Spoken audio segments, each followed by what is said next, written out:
Podcast. Écho. 1985. Marguerite Duras et la surinformation.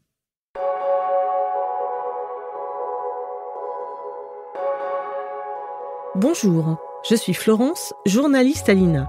Cette semaine, j'ai choisi pour vous une archive de l'écrivaine Marguerite Duras, dans laquelle elle décrit avec un mélange de lucidité et de poésie ses contemporains. Femme de lettres, dramaturge, scénariste et réalisatrice française, Marguerite Duras n'a cessé de bousculer les conventions romanesques, théâtrales et cinématographiques. Elle est considérée comme l'une des figures majeures de la littérature de la seconde moitié du XXe siècle. En 1984, elle reçoit le prix Goncourt pour L'Amant, roman inspiré d'un épisode de sa jeunesse. Le succès est tel qu'elle devient l'un des écrivains les plus lus de son vivant. Dans cette archive télévisée de 1985, je suis frappée par la clairvoyance de Marguerite Duras et conquise par l'espoir qu'elle porte en l'humanité.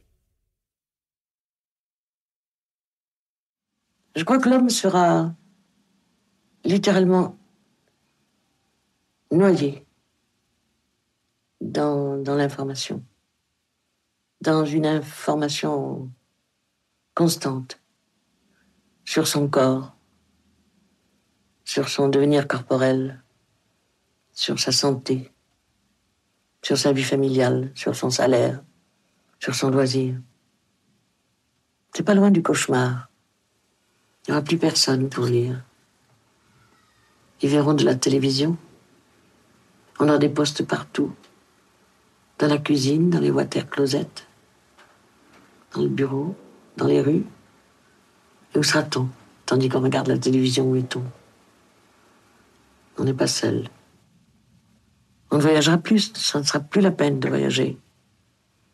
Quand on peut faire le tour du monde en 8 jours ou 15 jours, pourquoi le faire? Dans le voyage, il y a le temps du voyage. C'est pas voir vite, c'est voir et vivre en même temps. Vivre du voyage, ça ne sera plus possible. Tout sera bouché. Tout sera investi. Il restera la mer quand même. Les océans. Et puis la lecture. Les gens vont redécouvrir ça. Un homme un jour lira. Et puis tout recommencera. Tout en repassera par la gratuité. C'est-à-dire que les réponses à ce moment-là, elles seront moins écoutées. Ça commencera comme ça, par une indiscipline. Un risque pris par l'homme envers lui-même.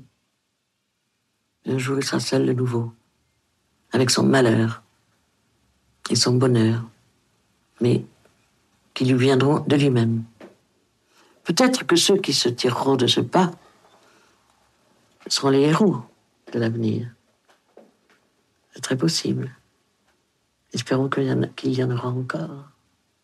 Je me souviens avoir lu dans le livre d'un auteur allemand, de l'entre-deux-guerres. Je me souviens du titre, Le Dernier Civil, de Ernst Gläser. Ça, j'avais lu ça. Que lorsque la liberté aurait déserté le monde, il resterait toujours un homme pour en rêver. Je crois que c'est déjà commencé même. Merci d'avoir écouté cet épisode. N'hésitez pas à lui mettre 5 étoiles s'il vous a plu et à vous abonner pour ne rater aucun nouvel épisode. Rendez-vous chaque lundi sur Écho, un podcast produit par l'INA.